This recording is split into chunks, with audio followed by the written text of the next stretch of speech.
নমস্কার। কবিতা পাঠের সময় এখন। আমরা কবিতায় ছিলাম, আমরা কবিতায় আছি এবং আমরা কবিতায় থাকব। জীবন যেরকম ছিল এই একটি বিষয়ের উপর লেখা কিছু কবিতা আমি আগের দুটো ভিডিওতে পড়ে শুনিয়েছি। জীবন আগেই বলেছি, জীবন যেরকম ছিল একথা বলার মানে হচ্ছে যে যিনি তার জীবন কীরকম ছিল প্রসঙ্গে বলছেন তিনি এখন আর নেই। কারণ তিনি যদি এখনো বর্তমান থাকেন তাহলে তাকে বলতে হবে এতদিন পর্যন্ত জীবন কীরকম ছিল, এর আগে পর্যন্ত জীবন যেরকম ছিল সেটা তিনি বলছেন না। তিনি টোটাল তার জীবৎকালটা জীবন যেরকম ছিল বলছেন।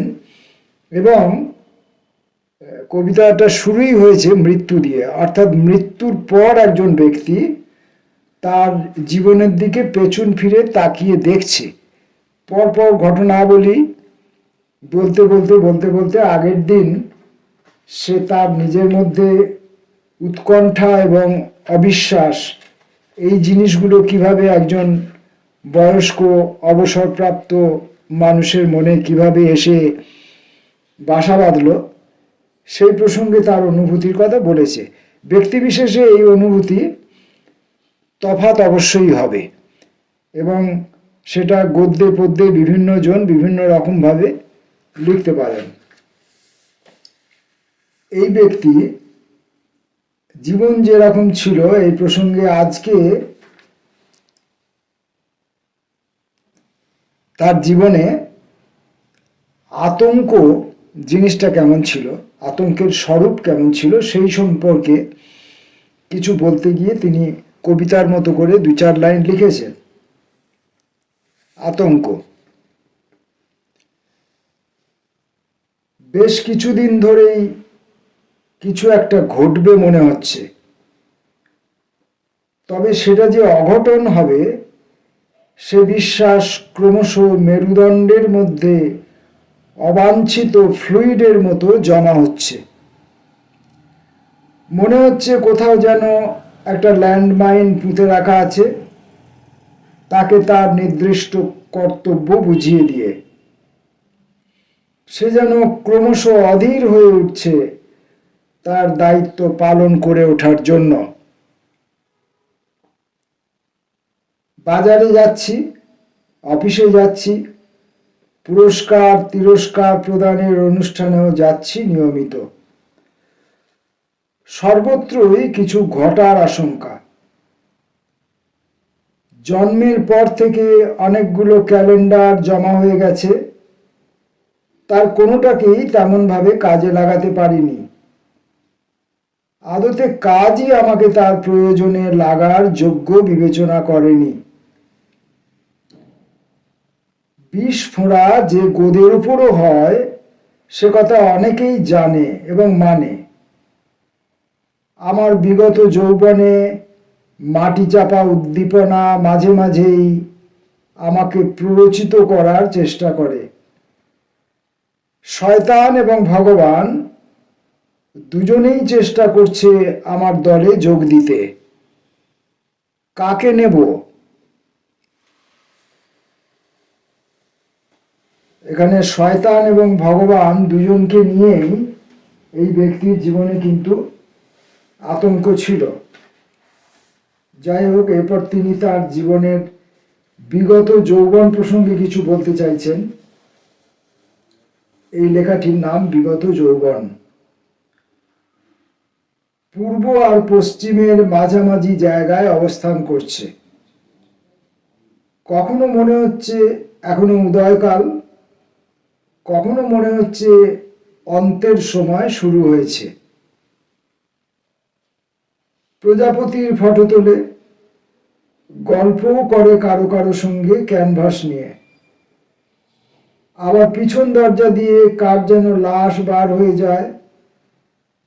ফাঁকা চেয়ারটা কেউ তুলে নিলে ওর চেয়ারটা এমনিই এগিয়ে যায়।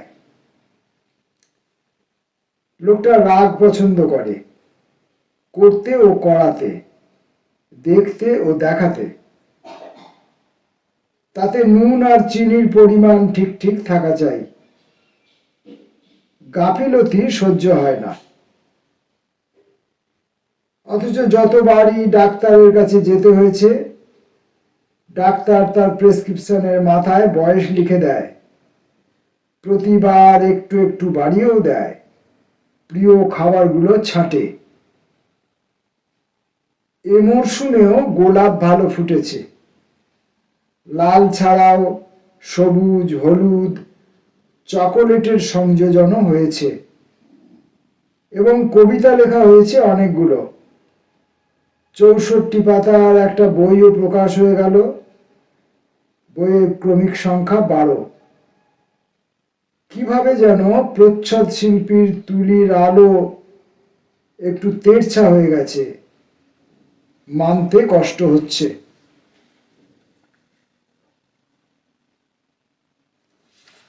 জীবন যেরকম ছিল, সেই জীবনের এমন একটা বয়সের মধ্যে তখন তিনি এসে পড়েছেন, না পূর্ব দিকে না পশ্চিম দিকে, মাঝামাঝি একটা জায়গায়। যিনি ইতিবাচক তিনি ভাবতে পারেন যে বয়সটা তখনও পূর্ব দিকের আকাশের কাছাকাছি রয়েছে। যিনি নেতিবাচক তিনি ভাবতে পারেন বয়সটা পশ্চিমের আকাশের কাছাকাছি চলে এসেছে। এরকম অভিজ্ঞতা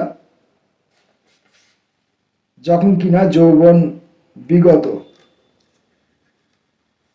শুধু সেইটুকুতেই নয়, তারপরে আস্তে আস্তে দেখা যায় যে তিনি যে অবস্থায় ছিলেন সেই অবস্থাটা পূর্বের কাছাকাছি না পশ্চিমের কাছাকাছি সেটা নিশ্চিত হয়ে যাচ্ছে তার পরের একটি অভিজ্ঞতায়। বেলা পড়ে আসছে।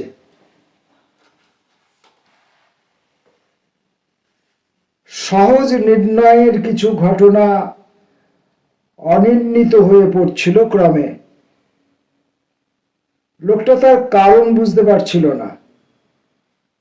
জলজ কিছু ছায়া তার মায়া কাটিয়ে যেন বলতে চাইছে এ জীবন অর্থহীন। কিছু গাছ প্রকাশ্য বাগানে রাখা হয়েছে। তারা ফুল, ফল, ছায়া সবই দেয়, কেবল রহস্য সৃষ্টি করতে পারে না। একটি গোপন বাগিচা প্রায় সকলের মতো তারও আছে। সেখানে ফুল ফোটে, নষ্ট হয়, ফল হয় নষ্ট হবার জন্যই। ছায়াও আপতিত হবার জায়গা না পেয়ে কেঁদে মরে। অনেক ছোট বড় নক্ষত্র খসে পড়ছে আকাশ থেকে। কেন এমন হচ্ছে বুঝতে পারে না, এবং সেই মরা নক্ষত্ররা পড়তে পড়তে ইতিহাসের পাতা বাড়িয়ে তুলছে। অথচ নদী এখনো জল দেয়, মাঝির সঙ্গে গল্প করে, পরিযায়ীদের কাছে তথ্য সংগ্রহ করে। গর্ভের মধ্যে মাছেদের সংসার বাড়ে, বিরুৎ জাতীয় গাছেদের সঙ্গে সম্পর্ক পাতায়। সপ্তাহে একদিন পরিপাটি করে চুলদাড়ি কাটে লোকটা। সেলুনের আয়নায় তাকিয়ে তাকিয়ে পথচারী সুন্দরীদের প্রতিবিম্বগুলোকে মার্কিং করে করে একটা কাল্পনিক তালিকা তৈরি করে আজও।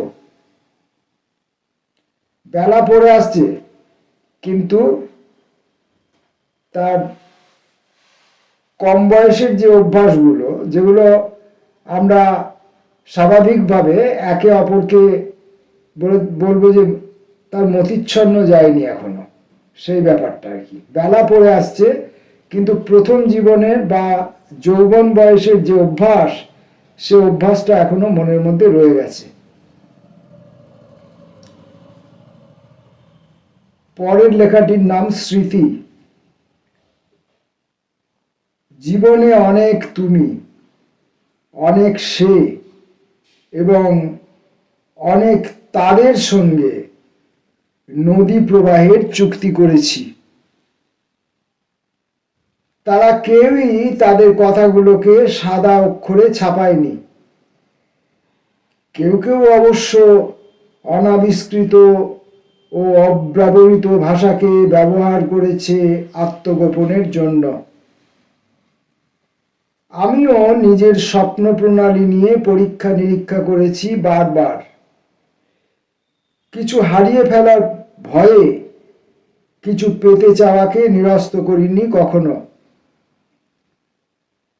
প্রত্যেকটি ঘড়িতে এখন একটা স্থায়ী ভাটার প্রবণতা দেখা যাচ্ছে, অথচ আরব্ধ কাজ এখনো যে কতটা বাকি আছে তা অজানা। প্রত্যেকটি কাজ দাবি করে আমার শতকরা পূর্ণতাটুকু। প্রতারণা আমিও পছন্দ করি না।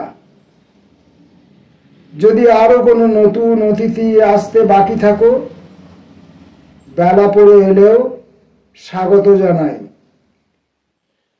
মোট যতজন তুমি, সে ও তাদের নাম নথিভুক্ত হবে, প্রত্যেকের জন্য আমার আত্মজীবনের এক একটি পাতা ধার্য হবে।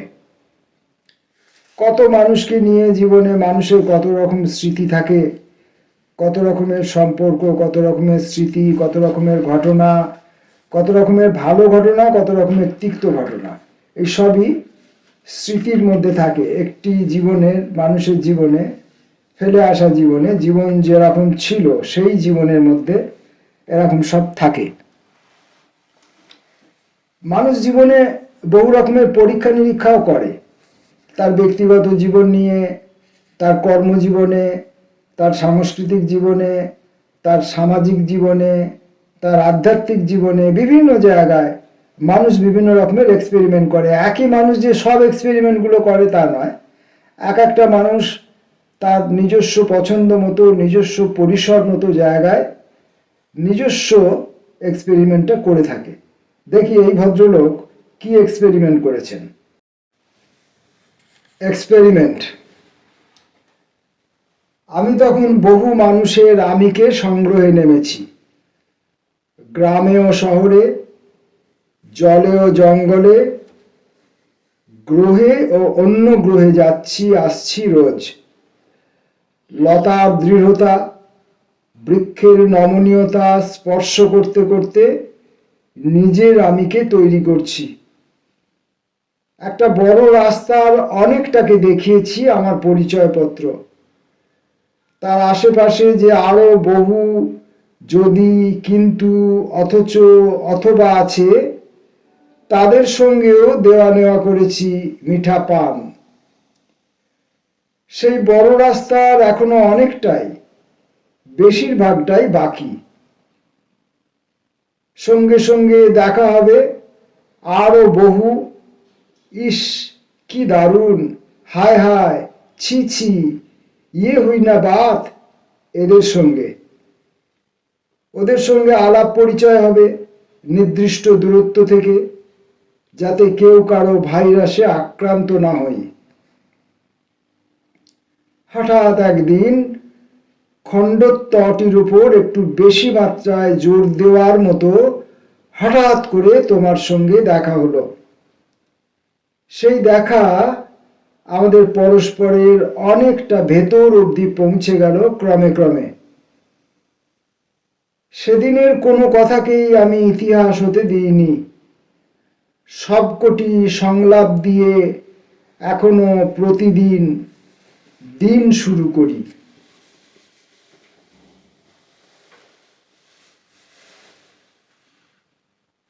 পরের লেখাটি প্রবাহ, জীবন্ত একটি নদীর মতো। আপনি জলের স্রোত, সময়ের স্রোত, ঘটনাবলীর স্রোত, বিভিন্ন রকমের স্রোত, প্রবাহ। জীবন স্বয়ং একটি প্রবাহ। নেশা জিনিসটা কোনো একটা জায়গায় আটকে থাকে না। জল দেখলেই সে ঘাটের তোয়াক্কা না করেই সটান নেমে পড়ে। জলের আত্মপ্রকাশের রূপও সবসময় একরকম হয় না। তাই লোকে যখন জলকে জল বলে চিনতে পারে না, একজন নেশারত্ন মানুষ কোনো ভুল করে না।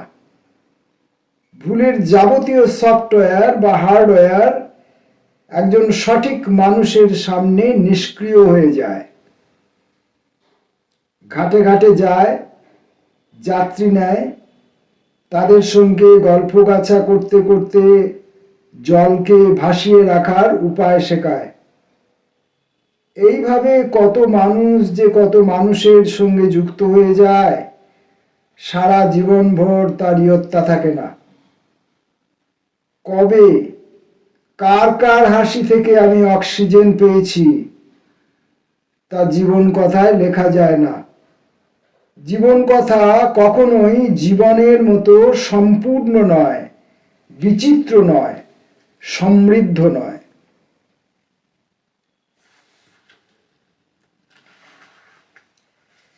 নেশা, এই জীবনের মধ্যে নেশা কিন্তু একটা খুব ইম্পর্টেন্ট জিনিস।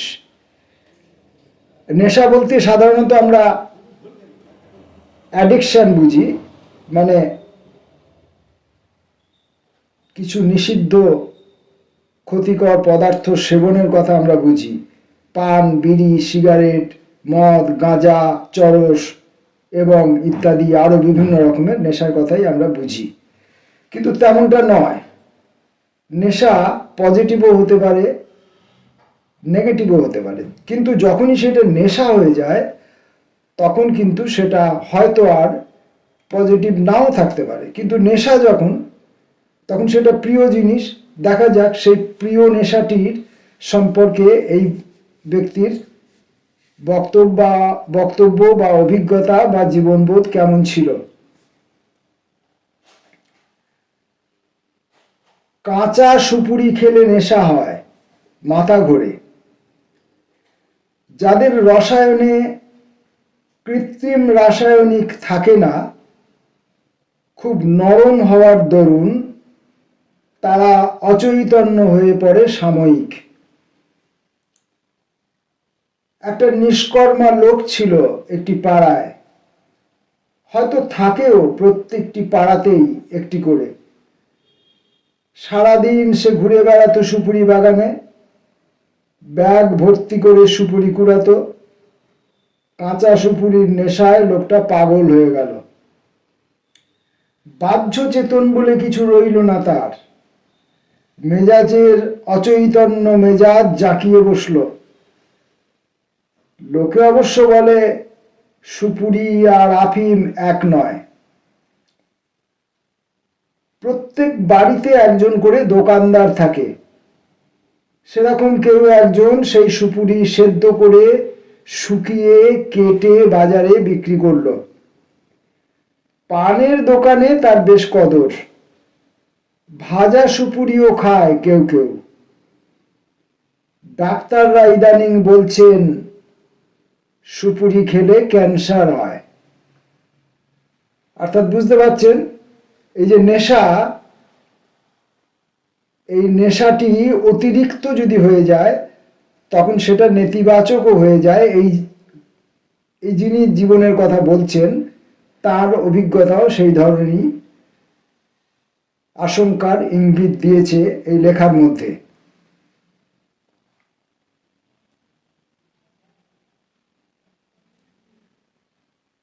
সময়ের অবৈধতা,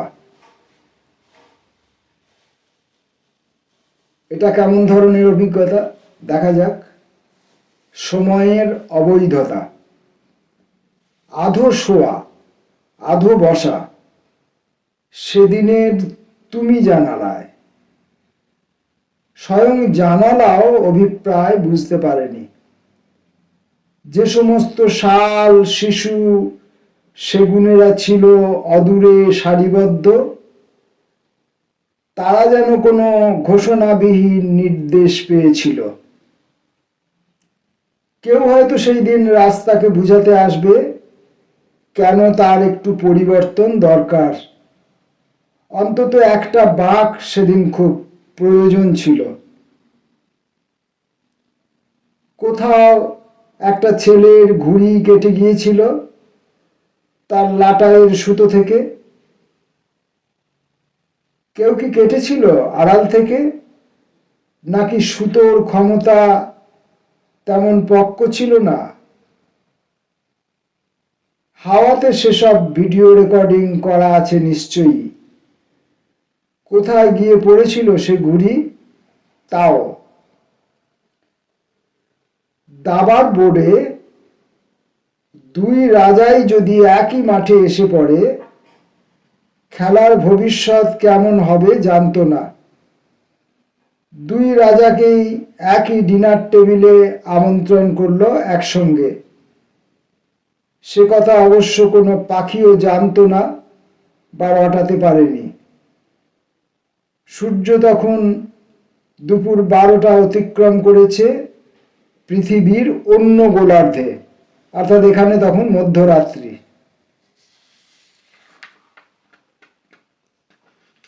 এখানে তখন মধ্যরাত্রি, সেই জন্যই সময়ের অবৈধতা বলা হয়েছে।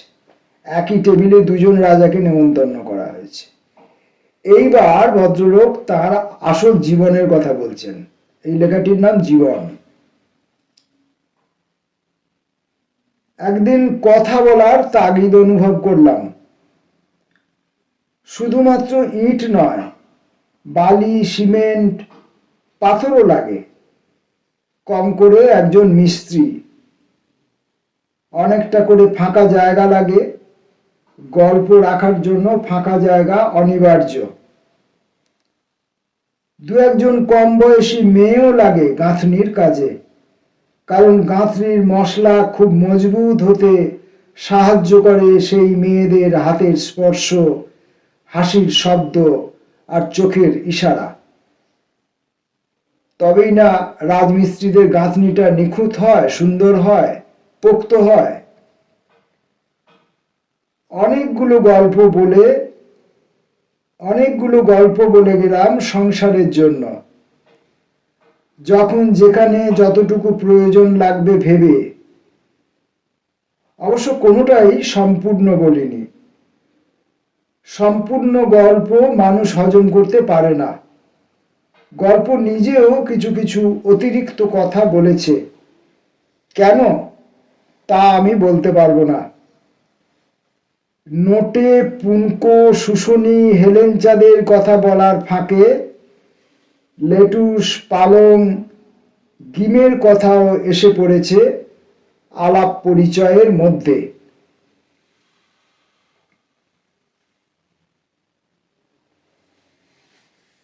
পরবর্তী অভিজ্ঞতাটির নাম অনুসন্ধান। আপনি যখন জীবনের মধ্যে আছেন, তখন জীবনের আরেকটি বৈশিষ্ট্য হচ্ছে খোঁজ, খুঁজে দেখা, যে কোনো কিছু খোঁজা। আপনি আপনার জীবনের উদ্দেশ্য খুঁজছেন, আপনি আপনার জীবনের জন্য একটি ভালো বাড়ি বানাবার জায়গা খুঁজছেন, আপনি ভালো অর্থ উপার্জনের জন্য একটি চাকরি খুঁজছেন, ভালোভাবে শিক্ষা অর্জনের জন্য নিজের অথবা নিজের সন্তানের, সন্ততিদের শিক্ষা অর্জনের জন্য ভালো শিক্ষা ব্যবস্থা খুঁজছেন, ভালো সমাজ খুঁজছেন, ভালো সম্পর্ক খুঁজছেন, ভালো বর্তমান খুঁজছেন, ভালো ভবিষ্যৎ খুঁজছেন। অতএব এই খোঁজ, এই অনুসন্ধান, এটা জীবনের একটা অপরিহার্য অংশ। শব্দ নিয়ে খেলা চলছিল তখন। দুমড়ানো, মুচড়ানো, ভাঙা। গাঁথনির সময় ছোট ছোট ফাঁক ফোঁকরে শব্দকে ভেঙে ভেঙে ঢোকাতে হয়। দেখবেন যখন ইটের গাঁথনি হয়, তখনও গোটা গোটা ইট গাঁথনি গাঁথবার মাঝে মাঝে ফাঁকে ফাঁকে ফাঁকা জায়গাগুলোতে ইটগুলোকে ভেঙে টুকরো টুকরো করে টুকরো অংশগুলোকে ঢোকাতে হয়। আপনি আপনার জীবনের কথাই লিখুন, জীবনকে রচনাই করুন, নিজের জীবনকে রচনা করুন অথবা সাহিত্য রচনা করুন, যাই করুন না কেন, ওই শব্দের টুকরো টুকরো অংশগুলোকে মাঝে মাঝে গুঁজে গুঁজে দিতে হয়। তার জন্য দরকার পড়লে একটা গোটা শব্দকে আপনাকে ভেঙে ফেলতে হবে। কেবল বর্গাকার বা আয়তাকার নয়, সব রকম ভুজকেই তখন নিতে হচ্ছিল। তারা যে যেরকম করে শুতে, বসতে, খেতে, পান করতে চেয়েছে, দিতে হয়েছে। আমিষ, নিরামিষ সব রকমের জগতের জন্যই একটা বড় কার্পেট দিতে হয়েছে। অস্থি সন্ধির ব্যথার জন্য সবাই পা ভাঁজ করতে পারে না, উঁচু আসনের ব্যবস্থাও রাখতে হয়েছে। সমুদ্র তখনও আবিষ্কার করেনি তাকে। দিঘি, পুকুর, খাল বিলরাই তাকে স্নান দিত সামর্থ্য মতো। জল আর মাছ আর জলজ উদ্ভিদের কথা ছড়িয়েছিল দুনিয়ায়। সেই ছোট্ট দুনিয়া ভেতরে ভেতরে বেড়ে উঠছিল রোজ। বেশ কিছু শব্দ সংগ্রহ করলো লোকটা সেই সমুদ্রের শরীর থেকে। সমুদ্রের ভাঁজে ভাঁজে অজস্র নতুন নতুন শব্দ প্রবাল বিষয়ক কথায় এসে পড়ে। জীবন যেরকম ছিলতে আজকের মতো আর একটি অভিজ্ঞতার কথা বলবো। এই অভিজ্ঞতাটি হলো সীতাহরণ। একটা পুকুরের পাশে আরো একটা পুকুর শুয়ে থাকে। পুকুর দুটো যে দুটো, একটা নয়, সেটা বোঝাবার জন্য একটা আরোপিত বাঁধ ছিল। তাকে বর্ডার বলতে পারো। দেখা না গেলেও অনুভব জানতো সেখানে একটা কাঁটা তারের বেড়া আছে। তার চোখে একটা বড়, একটা ছোট। বড়টা কখনো ছোট, আবার ছোটটা কখনো বড়। একটা পুকুর কখনো পুরুষ, অন্যটা তখন নারী। অবশ্য তাদের কোনো যৌন অঙ্গ নেই, তবু রমণ রয়েছে পূর্ণ মাত্রায়। ভালোবাসা ওদের দুজনকেই ভালোবাসে, কাঁটা উপেক্ষা করে। কেউ বা কয়েকজন একদিন একটা পুকুরকে তুলে নিয়ে গেল, পাচার করে দিল। পাচারের সময় প্রজাপতি ঋষির স্তুতি হয়েছিল, ঘি পুড়েছিল কয়েক মন। অন্য পুকুরটা তার অভাবে শুকিয়ে গেল। যেন পাতালে কোথায় ফাঁকা খনিগর্ভ আছে, জল যেন স্বরে পা বাড়িয়েছে, ষড়যন্ত্রে। পুকুর দুটোর আর কখনো দেখা হয়নি। এমনকি এখন শালিক আর পানি ফলেরাও জানে না পুকুর কাকে বলে। জীবন যেরকম ছিল থেকে আজ এই পর্যন্ত। এখনো একটা লম্বা জীবনের সম্পূর্ণ পরিচয় বাকি আছে। আজকেরটা নিয়ে 3টে ভিডিও হলো, আরো হয়তো 3-4টে ভিডিও আমাকে তৈরি করতে হবে সম্পূর্ণ জীবনটাকে ধরতে গেলে। আজকের মতো নমস্কার।